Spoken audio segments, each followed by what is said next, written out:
दोस्तों नमस्कार, स्वागत है एक बार फिर से देश और दुनिया की तमाम बड़ी खबरों में। यदि आपने अभी तक चैनल को सब्सक्राइब नहीं किया है तो कृपया चैनल को लाल बटन दबाकर सब्सक्राइब करें और घंटी बटन भी दबा दें। ये पहली बड़ी खबर है। कांग्रेस पार्टी ने जारी कर दिया अपना घोषणा पत्र। मध्य प्रदेश में कांग्रेस ने लगा दी वादों की झड़ी। 100 यूनिट बिजली फ्री, महिलाओं को हर महीने मिलेंगे 1500 रुपए, 500 रुपए में मिलेगा रसोई गैस सिलेंडर और पुरानी पेंशन योजना भी होगी लागू। दरअसल मध्य प्रदेश कांग्रेस ने आगामी विधानसभा चुनावों के लिए अपनी पार्टी का घोषणा पत्र जारी कर दिया है। पार्टी ने अपने घोषणा पत्र को वचन पत्र का नाम दिया है और इसमें प्रमुख तौर पर 101 गारंटियां दी गई हैं। मध्य प्रदेश कांग्रेस ने धान 2600 रुपए प्रति क्विंटल और गेहूं 2599 रुपए प्रति क्विंटल खरीदने का वादा किया है। इसके अलावा कांग्रेस पार्टी ने कहा कि वो सत्ता में आएगी तो गोबर भी खरीदेगी। रोजगार के मोर्चे पर कांग्रेस पार्टी ने वादा किया है कि 2 लाख नई भर्तियां करेंगे। राज्य में नौकरियों के लिए कहा गया है कि मध्य प्रदेश को उद्योगों का हब बनाएंगे। कृषि पर कांग्रेस पार्टी ने कहा कि किसानों का कर्जा माफ होगा।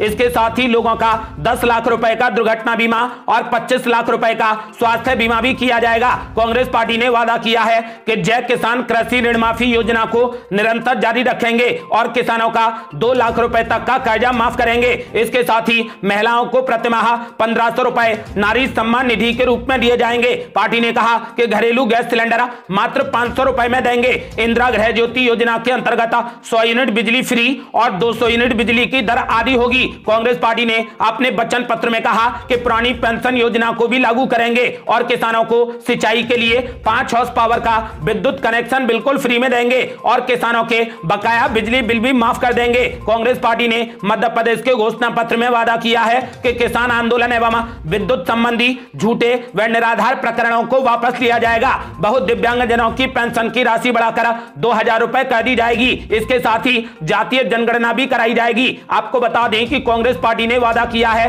कि शासकीय सेवाओं एवं योजनाओं में ओबीसी को 27% का आरक्षण देंगे और संत शिरोमणि रविदास के नाम पर कौशल उन्नयन विश्वविद्यालय सागर में स्थापित करेंगे। तेंदुपत्ता की मजदूरी की दर 4000 रुपए प्रति मानक बोरा तय करेंगे। पढ़ो पढ़ाओ योजना के अंतर्गत सरकारी स्कूलों के बच्चों को कक्षा 1 से लेकर कक्षा 8वीं तक 500 रुपए प्रति महीने, कक्षा 9 से लेकर कक्षा 10वीं तक के लिए 1000 रुपए प्रति महीने एवं कक्षा 11वीं से लेकर कक्षा 12वीं के बच्चों को 1500 रुपए प्रति महीने दिए जाएंगे। कांग्रेस पार्टी ने वादा किया है कि मध्य प्रदेश में स्कूली शिक्षा पूरे तरीके से फ्री होगी और आदिवासी अधिसूचित क्षेत्रों में कांग्रेस पार्टी के कार्यकाल में बना पेशा एक्ट भी लागू करेंगे। अगली बड़ी खबर, घोषणा पत्र जारी होने के बाद कमलनाथ ने घोषणा पत्र में कर दिया बड़ा बदलाव। मध्य प्रदेश से कर दिया एक और बड़ा वादा। दरअसल मध्य प्रदेश में कांग्रेस पार्टी ने अपना घोषणा पत्र जारी कर दिया है। कांग्रेस ने अपने घोषणा पत्र को वचन पत्र का नाम दिया है और उसमें वादों की झड़ी लगा दी है। कांग्रेस पार्टी का घोषणा पत्र जारी होने के बाद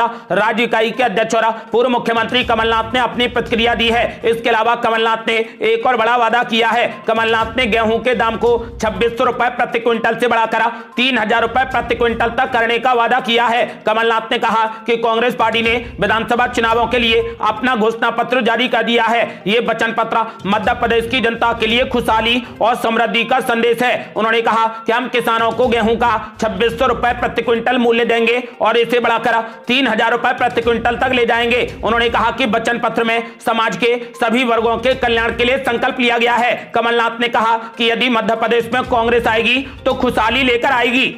अगली बड़ी खबर, कांग्रेस पार्टी के घोषणा पत्र पर बीजेपी ने बोला जबरदस्त हमला। कहा कांग्रेस पार्टी ने घोषणा पत्र नहीं बल्कि झूठ का पुलिंदा पेश किया है। दरअसल मध्य प्रदेश कांग्रेस ने अपना घोषणा पत्र जारी कर दिया है। अब कांग्रेस के वचन पत्र पर भारतीय जनता पार्टी ने अपनी पहली प्रतिक्रिया दी है। पार्टी ने कांग्रेस के वादों को झूठ का पुलिंदा बताया है। बीजेपी नेता और मुख्यमंत्री शिवराज सिंह चौहान ने कहा कि कांग्रेस पार्टी का वचन पत्र नहीं बल्कि झूठ पत्र है। कांग्रेस पार्टी ने 5 साल पहले भी जनता को 900 से अधिक वचन दिए थे, जिसमें से 9 भी वचन पूरे नहीं किए। उन्होंने कहा कि आज फिर उन्होंने महाझूठ पत्र प्रस्तुत किया है। कांग्रेस पार्टी की सच्चाई अब जनता जानती है, इसीलिए जनता भ्रम में नहीं आने वाली। मुख्यमंत्री ने साल 2018 के विधानसभा चुनावों का जिक्र करते हुए कहा कि 5 साल पहले भी कांग्रेस पार्टी ने मध्य प्रदेश की जनता से वादे किए थे, मगर जब सरकार बनी तो एक भी वादे को पूरा नहीं किया। उन्होंने आरोप लगाया कि कांग्रेस पार्टी जनता से झूठ बोलती है। मुख्यमंत्री शिवराज सिंह चौहान ने कहा कि भाजपा के जन कल्याण और विकास के आगे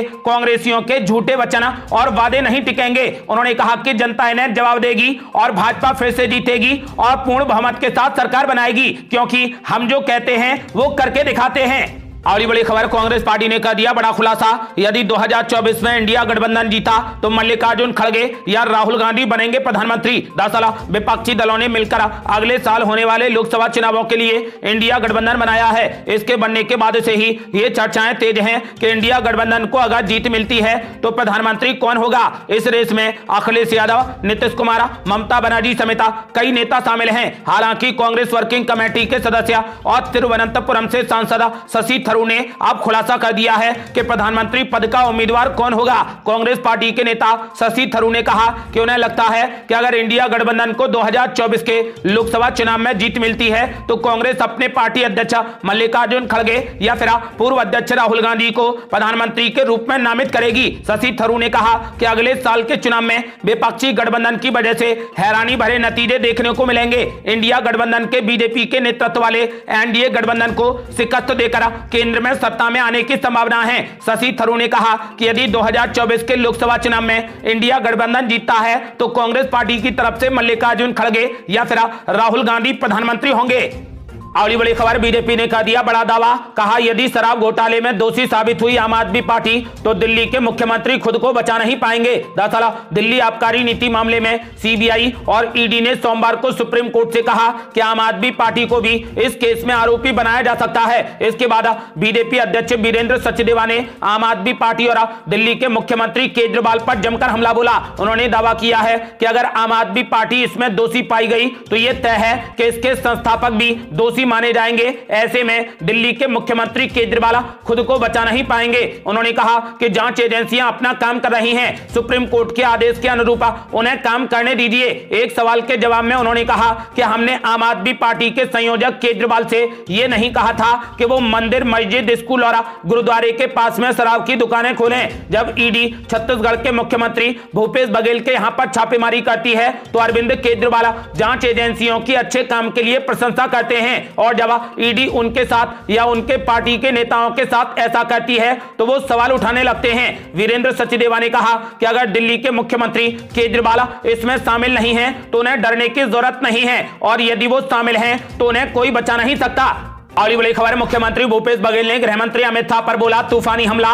बोले फूट डालो और राज करो की योजना यहां पर नहीं चलेगी। दरअसल छत्तीसगढ़ के मुख्यमंत्री भूपेश बघेल ने केंद्रीय गृह मंत्री अमित शाह पर तूफानी हमला बोला। उन्होंने कहा कि छत्तीसगढ़ में फूट डालो और राज करो की योजना नहीं चलेगी। उन्होंने संवाददाताओं से बातचीत के दौरान कहा कि भारतीय जनता पार्टी के पास अब राज्य में उठाने के लिए कोई भी मुद्दा नहीं बचा है। आपको बता दें कि एक दिन पहले गृह मंत्री अमित शाह छत्तीसगढ़ के दौरे पर पहुंचे थे और उन्होंने मुख्यमंत्री और पूरी सरकार पर जमकर हमला बोला था। राज्य में बीजेपी के सत्ता में आने पर कांग्रेस शासन में भ्रष्टाचार करने वालों को उल्टा लटकाने के गृह मंत्री अमित शाह के बयान के बारे में पूछे जाने पर मुख्यमंत्री भूपेश बघेल ने कहा कि वो इसके अलावा क्या कर सकते हैं। वो एक चुनी हुई सरकार को धमकी दे रहे हैं। उन्होंने इन चीजों में पीएचडी की है। उन्होंने कहा कि ये छत्तीसगढ़ है, यहाँ पर आदि संस्कृति को मानने वाले आदिवासी रहते हैं, यहाँ पर कबीर और गुरु घासीदास के अनुयायी रहते हैं, यहाँ के लोग प्रेम और भाईचारे की भाषा समझते हैं। उन्होंने कहा कि फूट डालो और राज करो की योजना यहां पर काम नहीं करेगी। मुख्यमंत्री भूपेश बघेल ने आरोप लगाया है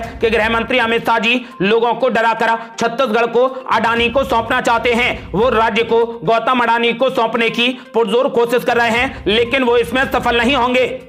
अगली बड़ी खबर, कांग्रेस पार्टी ने गृह मंत्री अमित शाह पर लगाया सांप्रदायिक तनाव भड़काने का आरोप। अब चुनाव आयोग से शिकायत करने की हो रही तैयारी। दरअसल छत्तीसगढ़ में 7 नवंबर को पहले चरण में 20 विधानसभा सीटों पर मतदान होंगे, लेकिन उससे पहले ही कांग्रेस पार्टी और बीजेपी में जुबानी जंग छिड़ गई है। केंद्रीय गृह मंत्री अमित शाह के एक बयान पर अब बड़ा विवाद खड़ा हो गया है। कांग्रेस पार्टी ने आरोप लगाया है कि गृह मंत्री अमित शाह ने राजनांद गांव में भड़काऊ भाषण दिया है। इस मामले में कांग्रेस पार्टी अब चुनाव आयोग में गृह मंत्री अमित शाह के खिलाफ शिकायत दर्ज करने वाली है। वहीं दूसरी ओर बीजेपी ने कांग्रेस पार्टी के बयान पर पलटवार करते हुए एक वर्ग की ही चिंता करने का आरोप लगाया है। दरअसल 16 अक्टूबर को राजनांदगांव विधानसभा से पूर्व मुख्यमंत्री डॉक्टर रमन सिंह ने अपना नामांकन दाखिल किया है। इस मौके पर एक बड़ी सभा भी की गई। इसमें शामिल होने के लिए केंद्रीय गृह मंत्री अमित शाह भी आए थे। इस दौरान गृह मंत्री अमित शाह ने कांग्रेस सरकार पर भ्रष्टाचार का आरोप लगाया है। इसके अलावा गृह मंत्री अमित शाह ने बेमेतरा हिंसा के मामले में मुख्यमंत्री भूपेश बघेल को घेरते हुए कहा कि कि भूपेश बघेल सरकार ने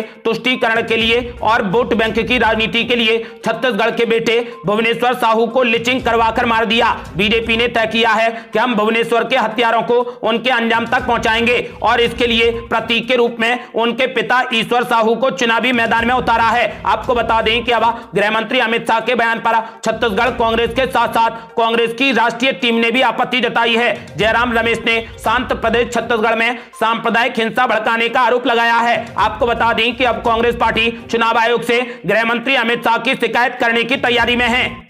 अगली बड़ी खबर, देश के कई शहरों में इनकम टैक्स ने मार दिया छापा। कई नेताओं के करीबियों के ठिकानों पर हो रही ताबड़तोड़ छापेमारी। दरअसल बेनामी संपत्ति के खिलाफ इनकम टैक्स विभाग लगातार कड़ी कार्रवाई कर रहा है। इसी क्रम में मंगलवार को आयकर विभाग की टीम ने देश के कई राज्यों में ताबड़तोड़ छापेमारी की है। इसमें उत्तर प्रदेश, मध्य प्रदेश, राजस्थान और बिहार जैसे राज्य शामिल हैं। वहीं राजस्थान के जोधपुर में रावत होटल और स्वीट्स ग्रुप के यहां भी ताबड़तोड़ छापेमारी की गई है। टीम ने ग्रुप के जयपुर और जोधपुर के दोनों ठिकानों पर एक साथ रेड मारी है। आपको बता दें कि देश के अलग अलग शहरों में आयकर विभाग की ताबड़तोड़ छापेमारी जारी है। इसमें उत्तर प्रदेश के वाराणसी और गोरखपुर जैसे शहर भी शामिल हैं। अगली बड़ी खबर, राजस्थान में बीजेपी की हो रही हवा खराब। आसान नहीं है जीत की राह, विरोधियों से ज्यादा अपने ही बागी होकर बिछा रहे कांटे। दरअसल राजस्थान की सत्ता वापसी की जुगत में लगी बीजेपी के लिए सब कुछ ठीक नहीं चल रहा। चुनाव जीतने के लिए बेशक बीजेपी ने इस बार कई सांसदों को मैदान में उतार दिया है, लेकिन यहां पर उसकी मुश्किलें कम होने का नाम नहीं ले रही। फिलहाल कांग्रेस पार्टी से ज्यादा उसे अपने ही अंदर मची कलह से नुकसान पहुंचता दिख रहा है। दरअसल राज्य में पूर्व मुख्यमंत्री वसुंधरा राजे के समर्थक नेता लगातार पार्टी आलाकमान के खिलाफ विरोध प्रदर्शन कर रहे हैं। ये समर्थक वसुंधरा राजे को किनारे किए जाने से काफी नाराज हैं। इस तरीके के प्रदर्शन राज्य के अलग अलग इलाकों में देखने को मिल रहे हैं। इनमें से कई नेता अपना टिकट कटने से भी नाराज हैं। फिलहाल कई नेता सड़कों पर उतरे हुए हैं। आपको बता दें कि राजस्थान में बीजेपी के लिए जीत की राह आसान नहीं है। राजस्थान में फिलहाल बीजेपी की हवा खराब है। विरोधियों से ज्यादा बीजेपी को अपने ही बागी होकर कांटे बिछाने का काम कर रहे हैं। अगली बड़ी खबर, मध्य प्रदेश के चुनावों के लिए मायावती की पार्टी बसपा ने जारी कर दी अपने उम्मीदवारों की 5वीं सूची। दरअसल मध्य प्रदेश विधानसभा चुनावों के लिए प्रत्याशियों के ऐलान का सिलसिला लगातार जारी है। अब कांग्रेस, बीजेपी, सपा, आम आदमी पार्टी और बसपा द्वारा धीरे धीरे अपने प्रत्याशियों के नामों का ऐलान किया जा रहा है। आज बसपा ने अपनी 5वीं सूची जारी कर दी है। 5वीं सूची में बसपा ने 5 प्रत्याशियों के नामों का ऐलान किया है। बसपा ने अपनी 5वीं सूची में कांग्रेस पार्टी से बसपा में आस्था जताने वाले पूर्व विधायक यादवेंद्र सिंह को सतना जिले के नागौद सीट से प्रत्याशी बना दिया है। साथ ही पूर्व विधायक रसाल सिंह को भिंड जिले की लाहार सीट से उतारा है। बता दें कि बहुजन समाज पार्टी द्वारा मध्य प्रदेश की 230 विधानसभा सीटों में से अब तक 78 सीटों पर अपने प्रत्याशी मैदान में उतार दिए हैं। अगली बड़ी खबर, विधानसभा चुनाव से ठीक पहले कांग्रेस पार्टी में शुरू हो गई कपड़ा फाड़ राजनीति। कमलनाथ के बयान पर मचा बवाल। दरअसल मध्य प्रदेश विधानसभा चुनावों के लिए कांग्रेस कैंडिडेट की पहली लिस्ट आते ही अब कपड़ा फाड़ राजनीति शुरू हो गई है। एक वायरल वीडियो में पीसीसी चीफ कमलनाथ नाराज कार्यकर्ताओं से ये कहते सुने जा रहे हैं कि आप यहाँ पर गदर मत कीजिए, दिग्विजय सिंह और जयवर्धन के पास जाइए और उनके कपड़े फाड़िए। वहीं पूर्व मुख्यमंत्री दिग्विजय सिंह का बिना किसी संदर्भ के किया गया ट्वीट अब कई सवालों को हवा दे रहा है। उन्होंने कहा कि समझदारी यही कहती है कि बड़े लोग धैर्य पूर्वक समाधान निकालें। अब इस पूरे मामले में बीजेपी ने जमकर चुटकी ली है। बीजेपी के प्रदेश प्रवक्ता आशीष अग्रवाल ने कहा कि दिग्विजय सिंह जी, ये वीडियो देखकर आप और आपके सुपुत्र को पीड़ा तो जरूर होगी और बदला भी आप तगड़ा लेंगे, लेकिन अब देखना यह दिलचस्प होगा कि कौन किसके कपड़े फाड़ेगा। अगली बड़ी खबर, समलैंगिक विवाह पर सुप्रीम कोर्ट ने सुना दिया अपना आखिरी फैसला। ना तो बच्चा गोद लेने का मिलेगा अधिकार और ना ही शादी की मिलेगी इजाजत। दरअसल सेम सेक्स मैरिज यानी समलैंगिक मैरिज पर सुप्रीम कोर्ट ने अपना आखिरी फैसला सुना दिया है। आपको बता दें कि सुप्रीम कोर्ट ने कहा कि समलैंगिक विवाह को कानूनी मान्यता नहीं दी जाएगी और जोड़े बच्चा भी गोद नहीं ले सकते हैं। सरकार समलैंगिक जोड़ों की चिंता के समाधान के लिए कमेटी बना सकती है। 5 जजों की पीठ ने यह संयुक्त फैसला दिया है। ये थी अब तक की बेहद बड़ी खबरें। रोजाना की ताजा खबरों को जानने और हमसे जुड़ने के लिए चैनल को लाल बटन दबाकर सब्सक्राइब करें और घंटी बटन भी दबा दें। जल्दी मिलते हैं बड़ी अपडेट के साथ, तब तक के लिए जय हिंद, जय भारत।